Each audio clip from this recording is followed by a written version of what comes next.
Welcome to the Hacking Your Health podcast with Ben Canning and Dave Kennedy. Two guys heading out to hack body, mind, business, and beyond.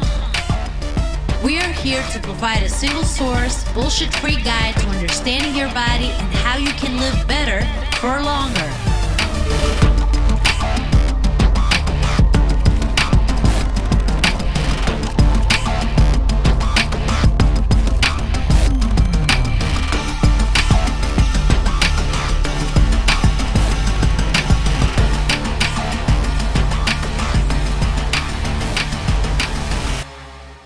Hacking Your Health listeners, just want to say a special thanks to everybody that is listening to this podcast. If you're enjoying what we're doing, please share us. We're all over at We Hack Health on Twitter, Discord, Instagram, you name it, pretty much everywhere. But your support, your sharing of your experiences, this community is what drives us, what drives this podcast, and what allows us to be able to do this every single week for you. So if you're enjoying what we're doing, please share us out there. The more people we have to impact, the more people we have to help. That's our mission. That's our goal. And that's the whole thing about hacking your health. Thanks, everybody. Yo, what's up, everybody? Welcome back. I'm Ben Canning. And I'm Dave Kennedy. You got it right this time. I'm so proud of you. Nailed it. Like from last time, I had no confidence whatsoever in you that you were going to actually get the intro time that I've done 80 other times. And this is Hacking Your Health podcast. Welcome back to another episode. It is. And, it's the weather's starting to change a little bit. We're getting a little bit more consistency, I think, in better weather, or at least over here in Ohio. So the sun's out, and it's starting to snow this week over here. So it's going back. Oh, it's perfect timing for you. Perfect timing for you, right? Yeah. No, I think the cool part about when you start getting into, what am I doing? My colors. There we go. It's just gone black and white. Dude, I listen. I of course, I got to adjust the picture 17,000 times because I can't make it perfect. But I'll tell you what's interesting. I was in Phoenix a few weeks ago with you. Obviously, you were there. Didn't go with you, because you were there. No, I was in Phoenix, and you were in Phoenix, and I was in Phoenix at the same time, separately. But I will say, it's interesting. Like at nighttime, for example, I get a little bit tired. When there's not a lot of sun out, or I get sun throughout the day, and obviously I take a lot of vitamin D. I take like 20,000 IUs a day of that. But side note on vitamin D, just while we're talking about it. So I got this new stuff, Nutrient D3 and K2. So it's a spray. Let me just see if we can. It's definitely not adjusting. Yeah.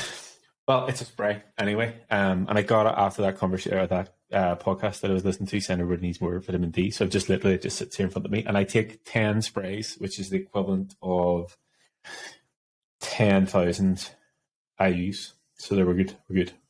I'm covered. Yeah.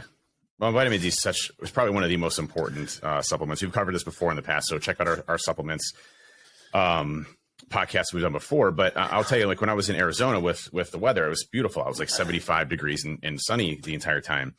And you can feel your energy production increase when you're in situations like that. Mood change, happiness, just how you feel in general. And I'll tell you, like at night, I was like full of energy, which normally at like 9-10 o'clock, I'm ready for bed, like pass out. I was up to like 12 o'clock, 1 o'clock in the morning. And I was like, man, I feel fantastic. I feel like it's like 9 o'clock, So, and obviously there's a time zone difference change there, but normally that would impact you in a negative way. It's just amazing how sun has such a impact both in our circadian rhythm of how we wake up and view the day starting off, which is why if you listen to like Andrew Huberman, he talks about, when you first wake up in the morning, getting sunlight, at least for the first 10 minutes, indirect or direct, natural sunlight will start your day off better than coffee actually can. So getting just some sunlight in the beginning is a very important step with what you're trying to accomplish and kind of like getting that energy kind of going forward. So it's kind of an interesting thing, but I notice here now with the sun, I'm also starting to feel that same amount of kind of rejuvenation from the sun kind of coming out, which is great. So it's great. I like the break in weather. I absolutely agree. Like I always remember, whenever you haven't been in the sun for a while, and you first are on holiday / vacation, whatever you want to call it, and you step off the plane and you feel the sun in your face. It's like you get that sort of almost straight away. And even the contrast from before I was in Phoenix, I was in Texas, and it was quote unquote the big freeze, which was like normal weather here in Ireland. But as soon as I got out the first morning that I was there, I went for a walk, and it was like, it wasn't super warm, but the sun, I could feel the sun. Like, I was in a t-shirt, so it was fine, but just the feeling of the sun and that sort of feel good factor that comes along with it. Like, I'm excited to get back over with a couple of trips planned and being in the sun, but also for the couple of days of potential sun that we'll maybe get over here. There's definitely a different mood with people in general whenever it's sunny out. Yeah, it's that type of weather, I think, that makes such a huge difference. I know I enjoyed the summertime and just getting out there. I'm actually going to vacation in the Caribbean here in a few weeks, which will be great to get away for a little bit and spend basically a week with on the your family. So funny story about that. Aaron's been talking me into trying to go to the tanning booth again. And if you haven't listened to our podcast before in the past, like, I tried this last time and I got completely burned before I even went on vacation. So I was already miserable getting onto the plane prior to even having any type of sun whatsoever. And so Aaron's trying to talk me into, now she's like, just go for like 2 minutes each. I'm like, I am not going to get a tan. Like, listen, I will put SPF 9000 on, and I'll deal with that. But there, I just do not tan whatsoever. I just get burnt and burnt and burnt. There's kind of burnt, a little more burnt, and then just like extreme burnt. And I've seen to go through those different phases. I've gotten smart though. I'm very, very particular on my sunscreen when I'm on vacation, so that I don't get burned. And I get those special shirts that have like SPF, built into them as well. So, we'll see how this goes, but I'm looking forward to getting some sun, some vitamin D, and coming back nice and refreshed. To getting some sun, but not any suntan whatsoever. Correct. No, I'm not looking for a suntan at all. No suntan whatsoever. I just can't do it. It's not. I feel like if you've established in 40 years of being alive, like, yeah, if at this point in your life you do not get a tan, it's not going to change. Like, nothing's going to change at this point. So I think if you accept it, that's okay. Yeah, it's funny because when I was in the Marines, young kid, 18, 19 years old, I was relatively fit at that period of time. And, so I was trying out, I was stationed in Hawaii. And so I tried tanning at like tanning booths for a little while, and I would go religiously for like a month and a half, and you couldn't even tell the difference. Like, I just was my skin would get like pink and red. It would never turn into a tan. So like, and it's funny because like my dad, is like a natural tan type of color. So like, he's got like a permanent tan basically. And I didn't get his genes at all. I got my mom's genes, which is like, as pale white as possible. So, I live with it. My DNA, I'm cool with it. It's fine. But at the end of the day, I'm not going to be tanning. There's no chance. No chance. So spray tan before you go on vacation then? That's what I was thinking about doing a spray tan, The issue with those, they don't last that long. They only last like a few days or like a half a week. Well, I mean, not to go down the rabbit hole of like meal grooming, but if you do all the appropriate preparation, you can get it to last that little bit longer. I mean, we can talk about it at a different time if you want, but I'd like to go into depth of the discussion how to maximize my fake tan longevity. You need to make sure you spend enough time exfoliating. You need to make sure that you're definitely moisturized. Obviously, hair removal is a big thing. Obviously, as we've spoken about before, this is sounds like so much work. I'm like, it absolutely is. Yeah, it is a lot of work. Pro tip is clear nail polish on your fingernails so it doesn't go all that weird color after a couple of days. But as long as you exfoliate like knuckles, joints, wrists, elbows, knees, it'll sort of like stay even. And the last time that I got one, the girl was like, do not try and wash it off. That's where everybody goes wrong. She says you want to like keep it moisturized and keep it as moist as possible. If you try and wash it off, that's when it goes all patchy and weird. So to get the most out of it, you need to not wash it off. You need to just do the normal, like, wait, so you're saying don't take a shower? No, take a shower, but not like because after I get them, I always try and like scrub it off straight away. Yeah. Because of the extremes that it goes to whenever I get them. But she's like, don't just accept you're going to be that color for like a week or so, and then eventually it will just like start to come off and it'll be even when it comes off, versus like whenever you like scrub yourself and it's like patchy everywhere. It's not good. So about a week before I would start like properly exfoliating, do your moisturizing, do your hair removal 2 days before, and then you're good to go. Yeah, so anybody's listening to this podcast, thank you for tuning in for this week's podcast on tanning. We'll catch you next. Listen, the people have to know, okay? Whatever That's you right. Do, the people got to know. That's right. Thankfully, I am a person who tans. Like as soon as I'm in the sun, I'll start to change color. So I'm glad about that. Yep. And I hope the audience can't hear. There's like a little bit of a humming sound in my microphone. And Ben says he can't hear it. So hopefully no one in the audience can. I promise I will have this addressed by next week. I have no idea. I've like reconfigured my office like 7,000 times. So I obviously jacked up something, and it's like, I can just hear like a little hissing sound in the background. So the people are probably like, I didn't notice it until you said something, and then they're probably all pissed now. But if you can't hear it, just know that I will be fixing that. Hopefully. We did spend 15 minutes to start trying to sort it out, but we wanted to get the podcast put together. The one thing that I'm going to say on the setup, and this is like you didn't notice this the last podcast that we recorded, I have a light on over here. I did notice the lighting. You just didn't comment? No, I didn't comment on it because I was a little jealous. Thanks. But Thanks. No, it looks nice. Yeah, it looks nice. So after the conversation I had with Ryan, the thing that we came up with is the two lights. So I have a light on this side and a light on this side. They need to be different brightnesses to help with the shadow, because whenever I had them on before, it was just like flat in my face. Yeah. So at the minute, I just have this one on and that one off. But if I wanted to make things a little bit brighter, again, this is probably not a topic for the podcast, but anyway, to make that one a little bit brighter, then I would put that one on to just sort of offset the shadow a little bit. And he said to really nail it, what I would need is one like just behind me for the hairline, like a really faint light, just to give it a bit more depth. So I'm not like in the dark. I have this on over here, but I think it makes much difference. Looks nice. Yeah, it looks really good. Like the blending of the colors and everything. I play with that too, of like, whether or not I should get like a color type of look to my face, or just kind of keep it with like the pale pasty white look. And so, I'm trying to get like more of a clear look with color in the background. So I have some more work to do on that, but I'm definitely getting there. So yeah. Nailed it. Yeah. And also nice hoodie. What'd you say? Nice hoodie. Hair day? Hoodie. Your hoodie. Oh, hoodie. Yeah. I thought you said hair day. Sorry, you're nice hair day as well. Nice hair day too. Yeah, thank you. I spent a lot of time on the hair for you today. No, I like the hoodie. So obviously the BC Training hoodie, it's one of my favorites to use. So it's awesome. But and then one thing I want to hit on before we get into today's topic is I actually ordered, after talking about the lighting in the office and how the lighting and the tanning. Yeah. I actually ordered a continuous glucose monitor, which I'm really excited about. Nice. And for those that may not have done this before, it's something that I've been looking at for a long time, and I haven't pulled the trigger on it just because it is a time commitment investment of what you're going to be looking for this, or else you're not going to get much value. And I looked at a bunch of different options available. Most of them tap to what's called the Libre continual glucose monitor, which is basically an NFC based communication device that sticks a small needle in your skin, and then basically leaves kind of like a plastic sensor in there, so you don't have a needle continuously in there the entire time.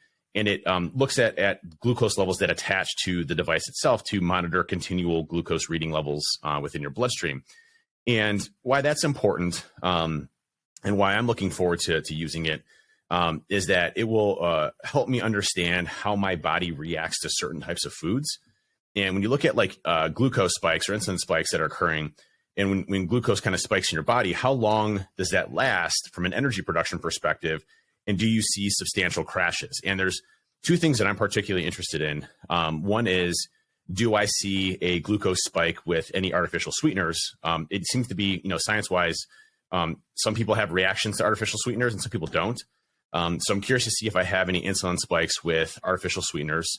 And the second one I'm looking forward to is looking at what types of food I currently eat in my diet that are causing crashes throughout the day of my insulin levels, so that I can better refine, either more complex carbohydrates or foods that I react better to that give me cleaner energy throughout the day. And what's nice is, there's some really good services out there. I think, was it NutriSense is one? NutriSense is one. And I looked at NutriSense and Sapien and Levels and a few others, and I ended up kind of settling on Levels. What's nice about NutriSense is you have a 1 month part of the service, access to a nutritionist that can kind of interpret your levels, which I really liked a lot. But what I liked about Levels is it reminded me more of like a Whoop type thing, where you have copious amounts of data that I can look through and understand. as well as access to a lot of online knowledge bases. And it's kind of like actually making you go through like a tutorial, which is nice, like a online college course, for lack of a better term. So it teaches you, everything that's going on. And it actually has a logbook built into it of your macros and calories and everything else that you eat. So you can enter in what you're eating, and then you can correlate that and track that, with your glucose level. So I can see what's happening when I do fasted cardio, workout routines. Am I getting enough energy production throughout my workouts? Am I crashing? So there's a lot of really cool optimizations that you can do directly through continual glucose monitoring. So I thought it was a really cool startup and a way to kind of look at my body. And so I just shipped as of today, and I signed up on Sunday. So I should have it here within the next day or two.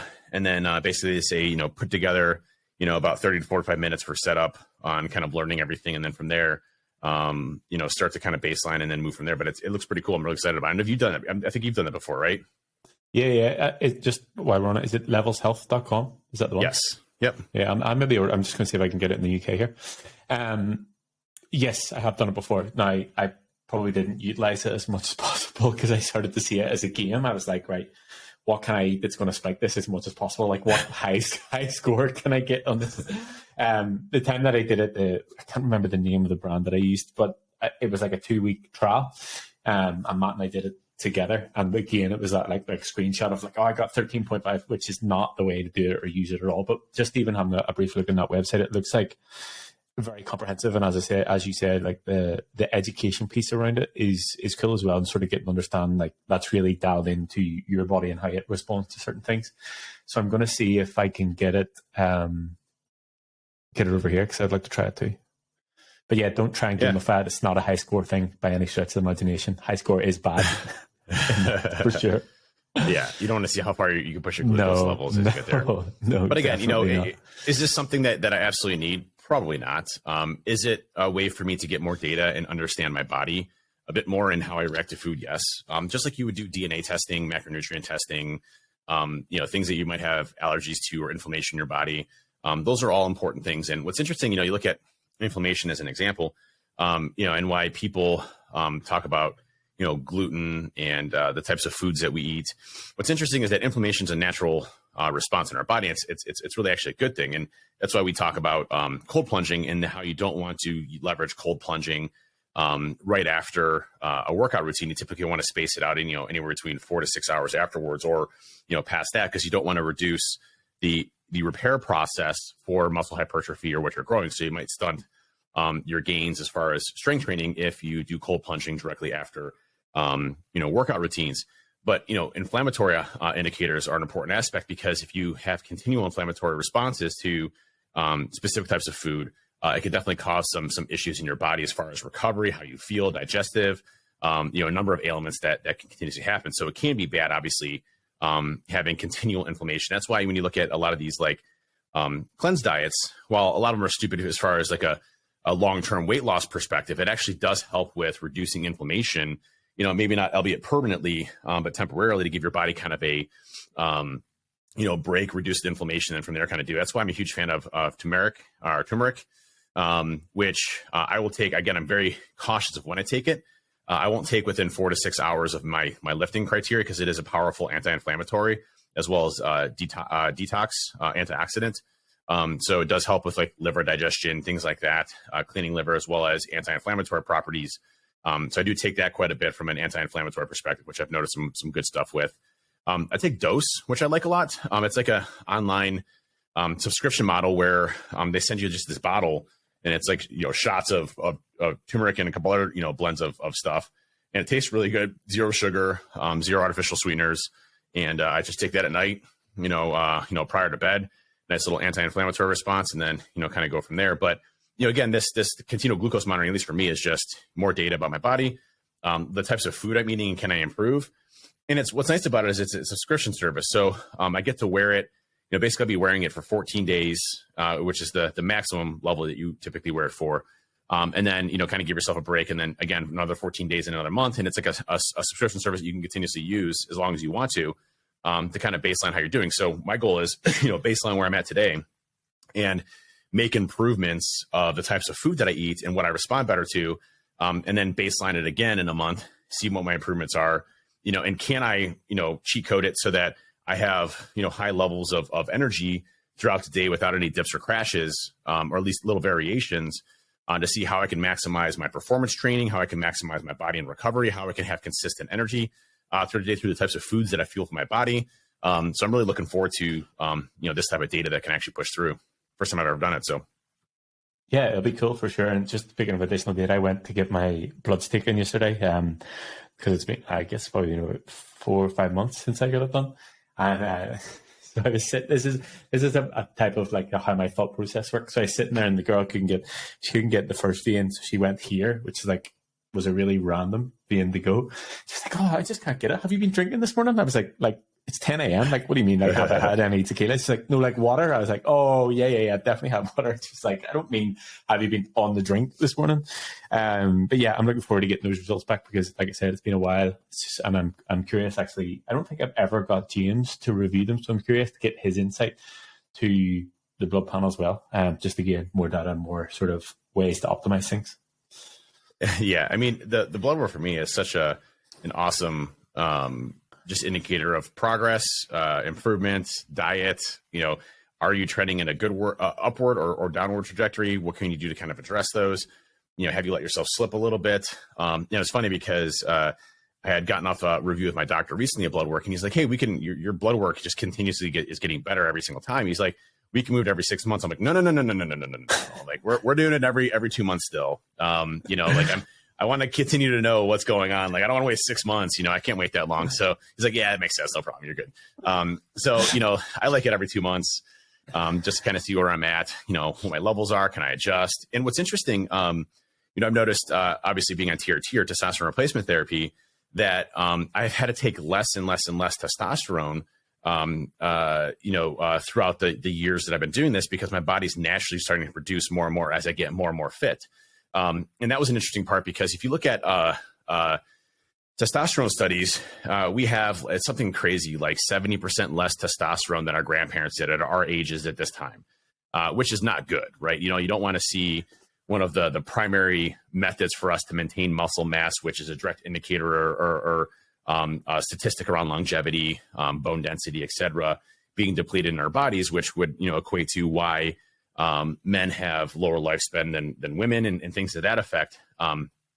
We're also stupid in many cases and do stupid things. I was just thinking, it's like those reels on Facebook. It's like why men die younger, and it's like there's reasons why men live less than women, but especially unmarried men, because they women married women keep us in check for doing stupid things like, hey, I'm balancing 1 foot on 6 paints, paint things so I can try to change this one light bulb with, barbed wire right below me and a saw, so. And a fire. I'm good. I'll be good. I got it. I almost got it. I almost got it. No, don't do that. But what's interesting about that though is a lot of, there's a lot of studies of the reasons why this is, there's not a direct root cause. I think it's a lot of it, but it is predominantly environmental, right? One, obesity is interesting. I saw a stat.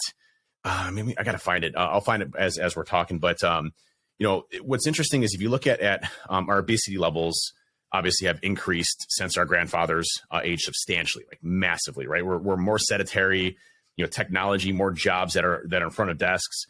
So we're not moving as much. We're not expending as much energy, which equates to a lot of those issues. Plus, all of the plastics that we introduce as well have been linked to the shrinkage of certain body parts, also known as the gooch. I'll throw that out there. The taint area. For those listening, I apologize, but there's been a massive shrinkage of that over, and it's like well documented studies, controlled studies. Looking at, I don't know why it's a measurement that they've always looked at, but whatever. Like, I'm not in the medical field, but it's interesting. Not a scientist. But we've seen substantial reduction in the size of those, which also is a causation of lack of additional testosterone production. So, again, as you start to get more consistent with resistance training, your body naturally starts to produce those. So, let's dial back 3 years ago, where I was, not obese. I was a bit overweight, but I wasn't, in a severe issue. But I wasn't lifting weights. I wasn't, putting on muscle mass. I was kind of that skinny fat caliber. And my testosterone levels were in the low 200s, which, is below a normal range, especially for 36 or 37-year-old at that time. And so as I've consistently been resistance training, what's interesting is I think I started off at 2.5 or 3 milliliters per week, which was roughly around 300 milligrams of testosterone a week. And that got my levels to roughly around 1100 or 1200 on testosterone levels, which is the upper range of testosterone. What I've noticed now is I take 0.3 3 times a week, so 0.9 basically, so less than 200 milliliters, and I'm in that same range without having to, take any AIs or an anastrozole, which stops the production or conversion of testosterone to estrogen. So it's a blocker for that. So I don't have to take any of those. I'm basically riding normal levels of testosterone around the 1,000 range, which is, again, within normal range, just in the upper side, which I find I feel much better in that side versus lower. So it's interesting how our bodies can, again, kind of adapt to actually doing certain things that allow us to do it.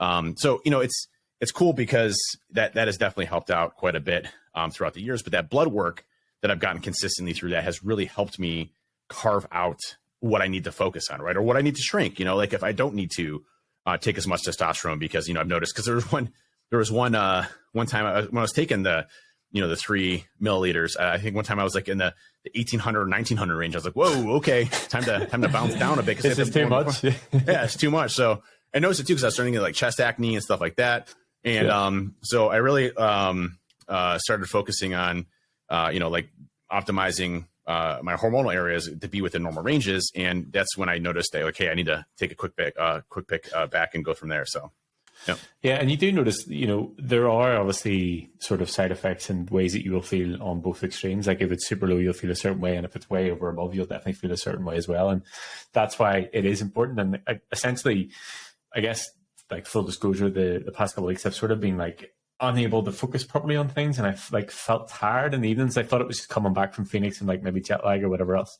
So I just thought I would get my blood work to see if there's anything underlying that we need to address or see what's going on. It could be some simple fix. It could be, I don't know.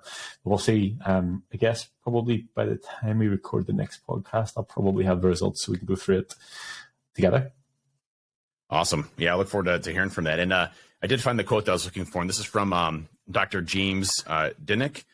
He's at Dr. James Dinnick on social media, Twitter, DINIC, someone that I follow every so often on various things like, health people talk about stuff. But what's interesting is he throws some stats out there, which I was proud of, because I'm in the, I guess, top 1% of fitness of people, but also extremely sad that I'm in the top 1% or even the top 30%, which should put in perspective some things. So let's listen to this really quick.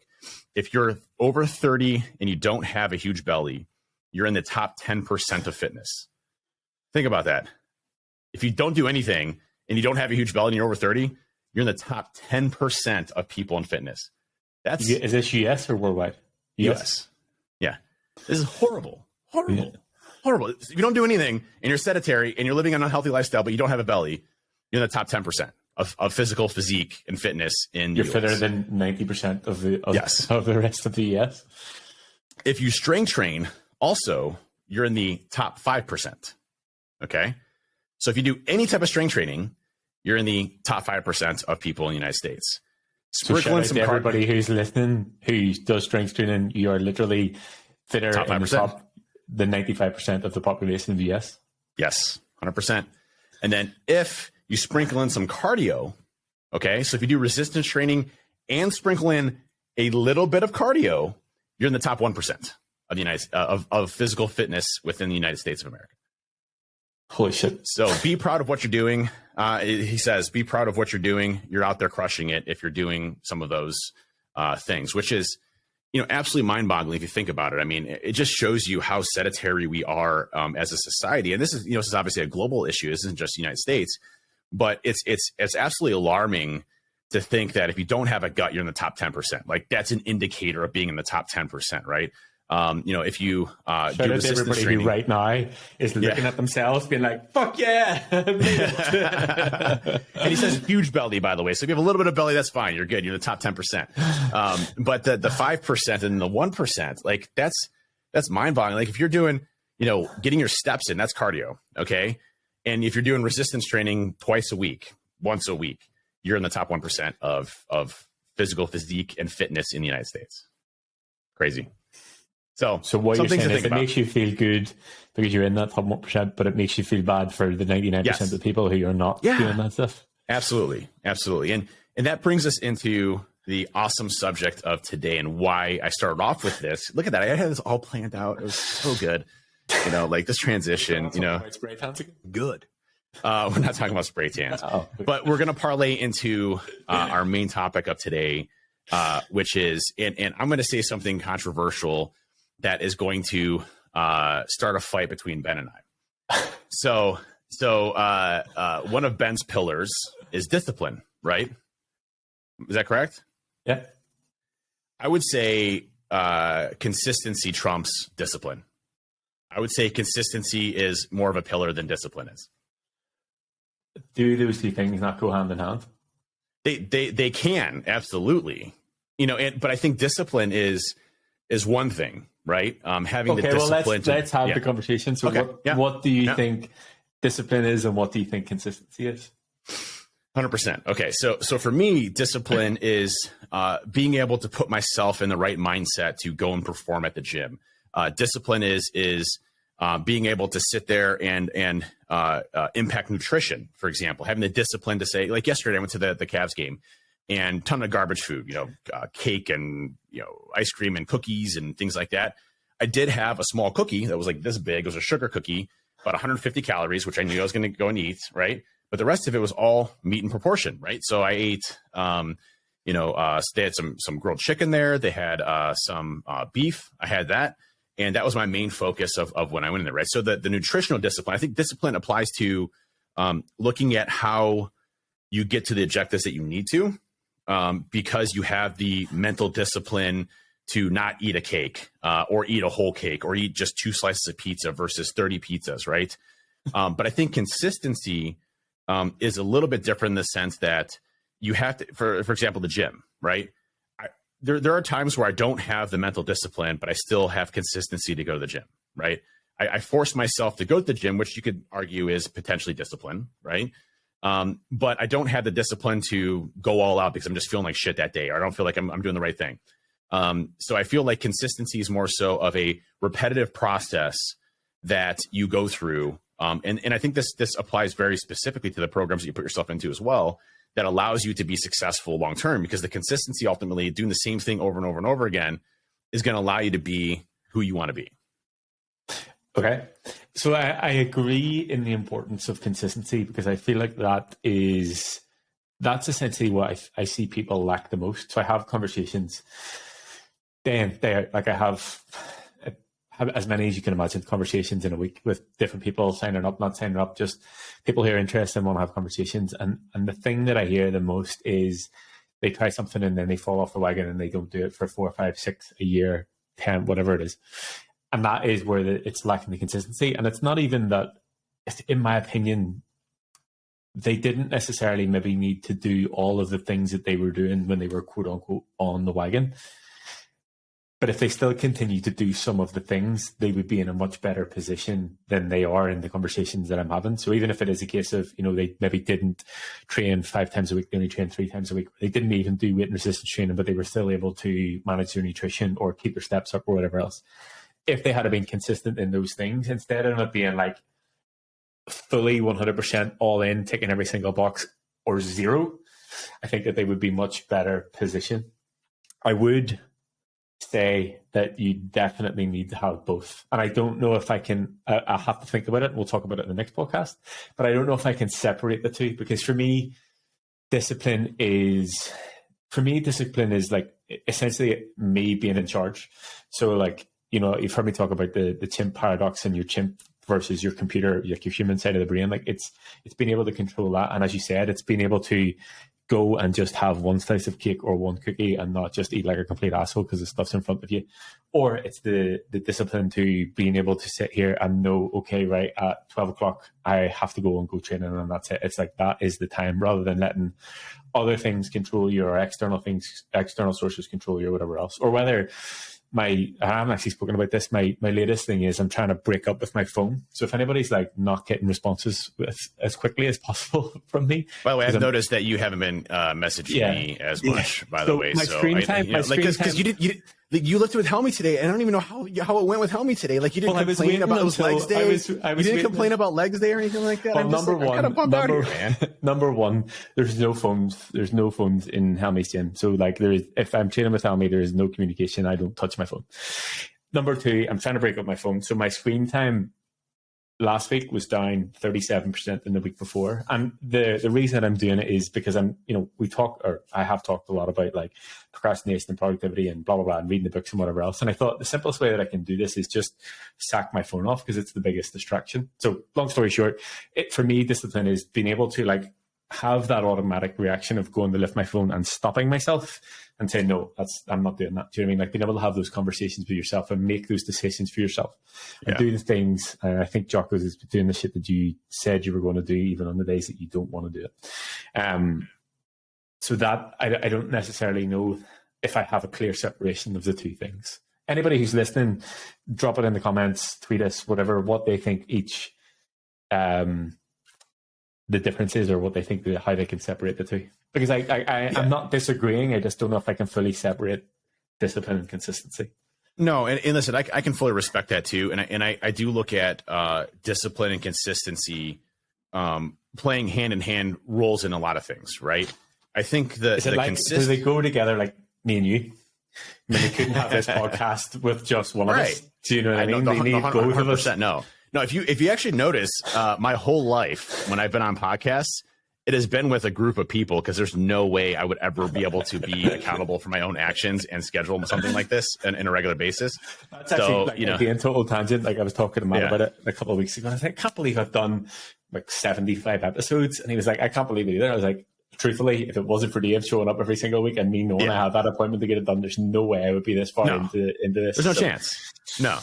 But that's there's no chance whatsoever. That's accountability. Yeah. That's not consistency or discipline. So that's a whole other conversation. Right. And I think accountability is obviously a big part of this as well, right? I mean, if you have somebody that is with you, and I think that's why we talk about, the pillars being a big issue, big component of that, but also the community that you surround yourself with and the people that you are around, right? You see people that have very similar tribal views or world views kind of latch together, right? So if you're going to the gym and you have a buddy that goes with you, you're probably going to be more consistent with going there because you don't want to let that person down or things that go in there. You like seeing their gains or their things. I lift every so often with one of my buddies, Chris, and it's amazing to see his progress, and he motivates me, right, to go to the gym and to push myself even harder, and obviously complimenting each other. He'll be in Vegas and he'll send me a picture of him at the gym. I'm like, hell yeah, dude.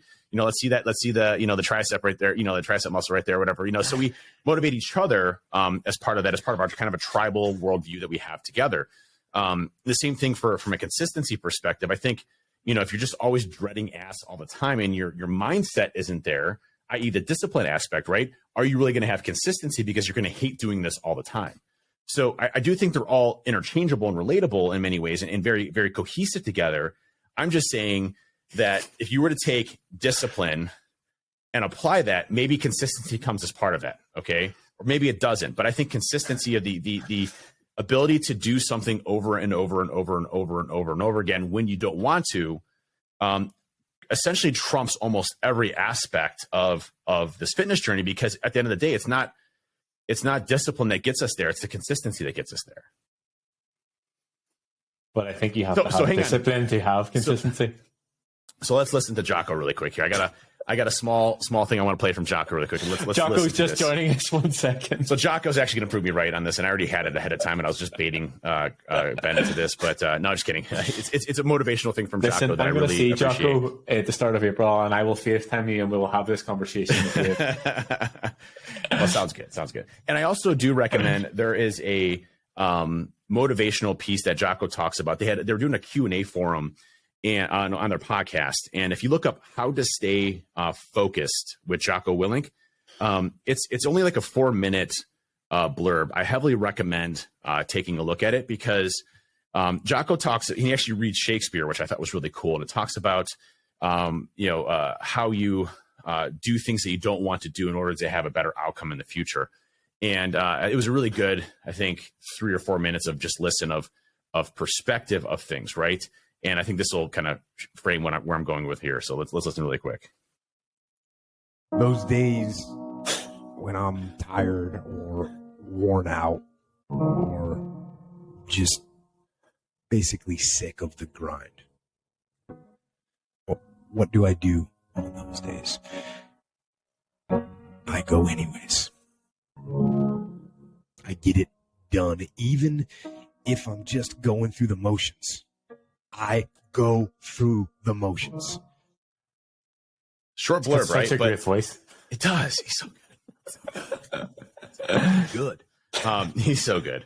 And, but it's the thing. Like, I mean, just going through the motions of being there. And I've always said, my rule of thumb is the sweat rule, right? Which I had heard from somebody else, which is, I might feel like totally shit. I thought you made that up.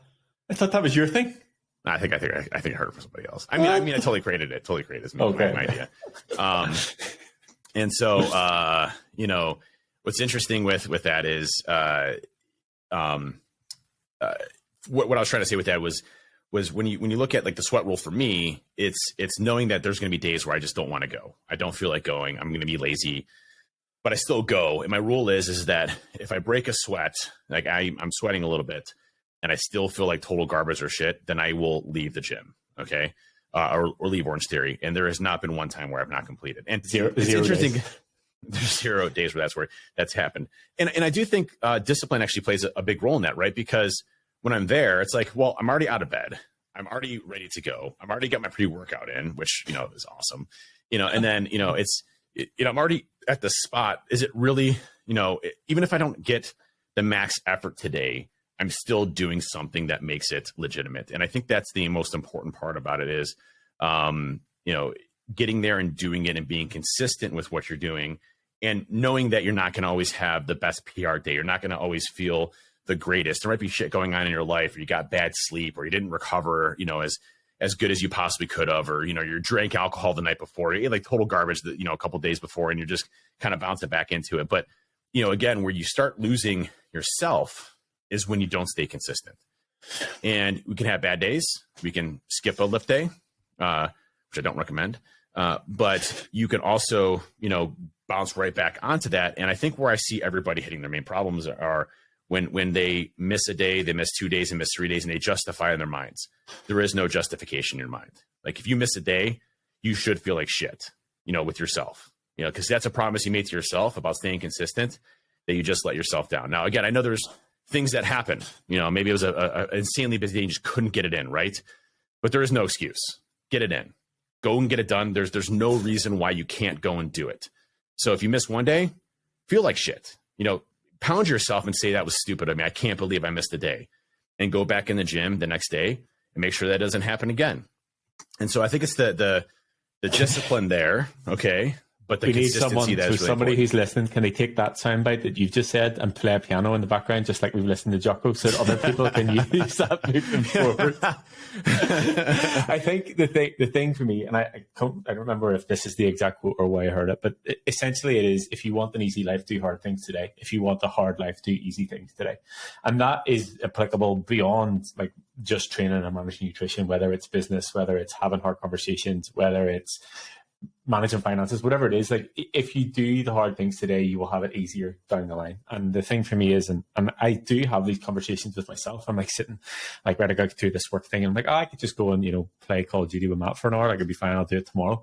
I'm still going to have to fucking do it tomorrow, plus all the other shit that I'm going to have to do tomorrow. So if you do the stuff today and you have the discipline to do the things on that day, it means then you have the freedom to not have to do the things on those other days. And I think it's actually funny that you mentioned that, because I know that we don't ever communicate in terms of like what we actually want to talk about in the podcast. But my idea while I was on the way back from the gym was to talk about environment, because training with Helmy and training in that gym is a completely different environment than training in Gym Duck. And you're exactly right. There is the accountability that at 12 o'clock on a Tuesday every week, I know I'm training legs with Helmy. Do I want to? Absolutely fucking not. There is like, I do not look forward to it by any stretch of imagination because I know what happens in that gym. But I do it because it makes me a better version of me. It's a hard thing to do. There are days that I know, in fact, every session there are exercises, PRs, movements that I wouldn't necessarily do if I was just training by myself because Helmy just doesn't allow it. It's like you've been there, like there is no saying no. It's like if he says you're doing 5 more, you're doing 5 more, and that's it. So putting yourself in those hard situations and being in environments like that and being accountable to other people, like I think these are all pieces of the puzzle. Do you know what I mean? It's like this is one big jigsaw and we're just putting the accountability piece in, we're putting the structure piece in, we're putting the environment piece in, we're putting the discipline piece in, we're putting the consistency piece in. And you need all of these things. And I think just to go back to what you were saying about giving yourself a hard time if you miss a day, Matt's rule on this is if you miss one day, you don't miss 2 days. Because if you miss 2 days, that's the snowball. Because you're like, well, fuck it, I've missed 2 days now. And then you write off the week, and then you write off the month, and then it's 6 months later, and you're like, oh, I've been to the gym in 6 months. And I'm like, no. That's happened to me so many times in my life where that has happened, right? And it's one of those things where I remember dieting, like keto or whatever. I'm like, it's just, it's a cheat day, right? It's a cheat day. It's fine. No big deal. Tomorrow, it's just another cheat day. It's 2 days. Then like 6 months later, I'm like, I gained 30 pounds again. We're good. It's been a cheat day for the past. It's been a cheat day for the past 6 months. And day 165 yes. Cheat day. We cannot let ourselves get to that point, right? This journey has to be about consistency. It has to be about what you do. And I'm not saying you need to lift 6 days a week if that's not your jam or whatever. There's some great stats on lifting three times a week or 2 times a week. To do what you can within your schedule. Start small, but the consistency aspects of what you're doing is so important to make sure that you get the desired results of longevity, muscle mass, how you feel and look. I mean, the mind-body connection we've talked about this before so many times, is so important to making sure that, you feel good as we age. And if you're just in your 20s listening to this, yeah, you might feel great now, but believe me, I was talking to somebody in, I think it was Mortius on Discord the other day. And, I was looking at, this dude is deadlifting 600 plus pounds, and, he looks like he's like $150, from like a weight perspective. He's just a relatively smaller frame, but the dude's freaking gigantic, massively strong, like way stronger than me. And I'm always admired. I admire his success there because the guy's just pulling just ass tons of weight.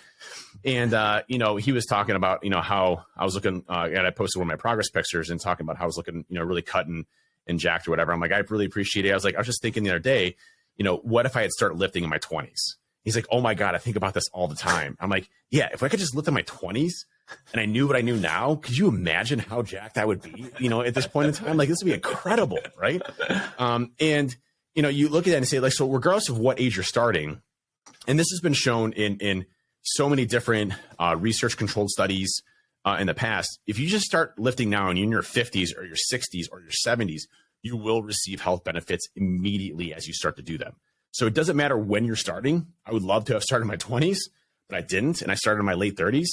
And I'm already seeing the massive impact. I looked at my blood work the other day from when I first started on this. And the improvements that I've had are astronomical from prior before, right? And, it's those types of things that, again, we can start at any time, any place. And it has such a huge impact in our overall longevity, health, how we feel. That mind-body connection is so important. Yeah, and I think that I think they definitely talked about it, Huberman and your friend Andy Kalpin. They definitely talked about, he's done studies where he's seen people before, like, 70 years old, 80 years old, 90 years old. There's been studies that they do see progress and they do see improvements at that time. So like, if you're thinking, nah, I'm past that, or I can't do this and I can't do that, like, you sure as shit can do it. That's a mindset thing. And that's a limit in self-belief in terms of like what you're telling yourself that you can and can't do. Like, I think even if I was to tell you, and we've had this conversation before, what you would be doing now when we first had the conversation, there would be no way that you could have fathomed where you would be, in 2.5 years with the consistency and the work that's been put in. Not even close. Yeah, I mean, the the difference in where I'm at today versus 3 years ago, there's no comparison. Like there's no way to measure that. I was lifting in the gym today, and like again, it's still getting comfortable with your body. So like I always have looked at my body as like imperfect in many ways, right? And bodybuilders talk about this all the time about body dysmorphia and things like that. Like, and especially as you start to put on muscle mass, you're like, well, still got this big pouch right here, and the sides right here, and I got the stretch marks right here from when I was really big, and I have a scar right here and all these other things.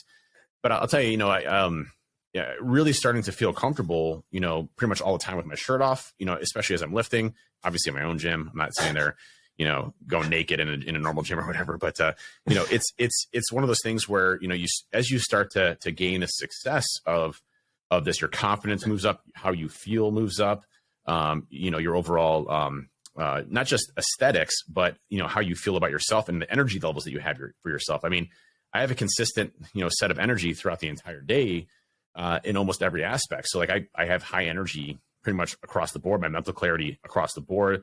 So you reap the benefits of the consistency almost, as you start to come through all these affairs, not the discipline, the consistency. Good. As you start to go through all this, Jocko said good. So not to continue to ask people to do someone, could someone go back and see which did we say more, discipline or consistency in this episode? Listen, obviously they're very intertwined. There's no question about that. But like I said, again, just like you and I on the podcast, you know what I mean? That's right. But at the end of the day, again, I think the big message here with anybody listening is that, it is possible to accomplish anything that you want to. Our bodies will do anything that we tell it to. It doesn't happen overnight. It takes time. Our bodies adapt to our surroundings and what we need. And I think that's so fascinating to me. I'm always fascinated about the human body, the more and more that we learn about it. And I think those are one of the things that I just look at and say, I'm very thankful for my body. I feel bad about how I mistreated it, throughout my entire lifespan. And I'm happy that I was able to find a way to work with it to get the results that I want to, because I always thought that it was my genetics, or that I was big boned, or that I was prone to this, or that, there's no chance that I could live any type of lifestyle that wasn't other than obesity. And those are the things that, I corrected and fixed from a mindset perspective, that allowed me to really be successful. And, today's podcast is really just going down to consistency, going down to discipline, not skipping a day. Don't have a mindset where you allow yourself to say, I'm just tired today, I'm not going to do it. Go and do it. Get out there right now and go to the gym, knock it out. Even if you don't feel like it, it's time to say, stop excuses in our heads and go and nail an awesome lift. Yeah, and I think exactly like you said there. You almost had set yourself up in the mindset that it's always just going to be this way. And one quote that I'm going to take credit for, because I remember saying it as long as I can remember as being a coach, and it's like just because it's always been that way doesn't mean it always has to be that way. And that is, you can make the change in things. And again, like I've had conversations even this week with people, and it's like I'm fat, and it's like even that like label of calling yourself fat, like detach yourself from that. Do you know what I mean? Like change your identity around these things. Even a conversation I had, with someone, and they identified as like someone who just, will lose 30 pounds and put it back on, or doesn't exercise, or is just too busy, or whatever else. And it's like, you can change your mindset around all these things, that you can change how you think and how you feel about things. And actually, I guess I'll give a bit of a book recommendation for anybody who hasn't listened to it. One of the best books that I read around like how we view and label and sort of, I guess, speak to ourselves is a book called Psycho-Cybernetics by Maxwell Maltz. I think it was written in like 1952 or something like that. And he was a plastic surgeon. And it's based on like observations that he's seen with patients on all extremes, obviously going in for plastic surgery and like making a change like that. He's seen people who had such a small change and had a completely different personality at the other side of it, or the opposite, who've had a completely massive change but still identified as the way that they were before. And I think a lot of the mindset stuff and a lot of the psychology stuff came from that book. So I definitely recommend, if anybody gets the book, they do have a really nice like black and red leather copy. total side note. But anyway, I recommend reading that book because there's a That's lot the of main like, reason to buy it, right? it's a really nice, like if you have a That's it? bookshelf and it, yeah, 100%. There is obviously like a paperback copy, and it's fine. It's still the same words, but you know, it's not as nice on your bookshelf. But it's Right. definitely a book that's worth listening to or worth reading because there's a lot of pieces around identity and behavior and like labeling and things like that. And actually put it back to the guy that had the he was like, I'm fat, and I was like, we need to stop with this label. Yeah, It's using like the term. you Yeah. have fat, we all do, but I also have toenails, but I don't run about saying I'm toenail. So you need to detach yourself from that label and that, and you can make the change, but it does start with the first pillar, which is mindset. 100%. And yeah, definitely consistency. And discipline. Discipline. I think that's good. I think that's our podcast for today. I thought it was a good one. One last thing I wanted to hit on really quick was some research around Spray tans again? No. No, I follow what's called NNM, NR, and NAD, which are nicotinamide riboside, which is NR, and then NNM, which is I'm just going to go to the classifications, but then you have NAD. Long story short, there's been a lot of good studies on this, and it's one of the areas I've been following a lot. Dr. David Sinclair has a great podcast, has a lot of number of podcasts, but one of the leading researchers on this. And what's interesting is Dr. David Sinclair is all about longevity of life, and he fully believes that aging is an ailment and that we can cure it. And I do believe him, actually. I really do. And there's some recent science that came out that actually showed why we have breakdowns in our DNA over time. And they have some really big discoveries there around how our cells basically regenerate themselves and then can have errors in replacing our DNA code, which then eventually leads to cancer and things to that effect. And so they're actually well along the way of fixing the ailment of death and cancer and things to that effect. And I think, honestly, potentially even in our lifetime, but definitely my kids' lifetime, I do fully believe that there will be a cure for death and cancer. And what's interesting, though, is the studies on NAD, which is how our bodies produce ATP or energy production in our bodies. NAD levels seem to decline as we age, which has an impact on all-cause mortality, longevity, and things to that effect. And there's been a lot of studies on NR, which is a precursor to NNM, which is a precursor that our body uses for NAD.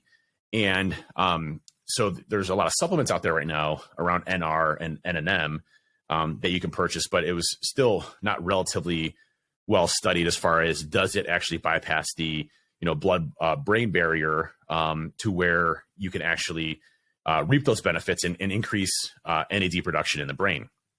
And so most recently, there's a study that came out that showed that NR and NNM supplements do bypass that blood-brain barrier and allow us to increase levels of NAD in our bodies, which thus increase ATP production, energy production in our bodies, which allow our bodies to, operate in a nominal level, which would then increase longevity. There were studies in mice that showed that increased levels of NAD production could increase, lifespan by, upwards of 30%. Which I thought was really fascinating. So that's one of the supplements that I've been taking quite a bit of. I take NNM every single day to increase my NAD productions, and I've also done NAD injections at clinics to increase NAD levels as well. So interesting stats there. Just studies I just wanted to share, with NAD and how it does actually bypass the blood-brain barrier. So some good studies coming out there that I'm pretty interested in. I always like to follow kind of what's happening in there and longevity and lifespan. So for sure. And I think one thing I didn't mention about the blood work I've done. So the only supplements that I've been taking for the past, I guess, month, let's say, are protein shake, creatine, and vitamin D. And I haven't been taking anything else. No sleep supplements, no anything, no cholesterol. So it will be interesting to see, like, at a base level from what I'm getting from those three things and from food, and actually then looking into what I actually need to supplement with or what I can add in. So total side note, but yeah, we'll have those next week when we have a look at them. Yep. And there's also one last thing I wanted to hit in the study of the NAD stuff. There's also with NAD reduction also appears to have impact on gradual heart failure too. So cardiovascular, respiratory issues, things like that. So again, so many health benefits there that are starting to come out. And just what a era to be alive in, you know, the amount of scientific research that's coming out, and we're just at the tip of the iceberg in a lot of this, which is so cool. And I almost wish, you know, you're born 100 years from now, because a lot of things that we deal with today aren't going to be there. And so it'll be interesting to see. Yeah. Well, I think you'll probably be still alive in 100 years. So you can open episode. I'm hoping 6,000. Episode 7,922. Ben and Dave are 107 years old. Cancer's cured, longevity's cured. You know, Dave's deadlifting 900 pounds. Right. I think we'll wrap it up from there. Thanks for listening. See you next week. Thanks, everybody. Later. Bye.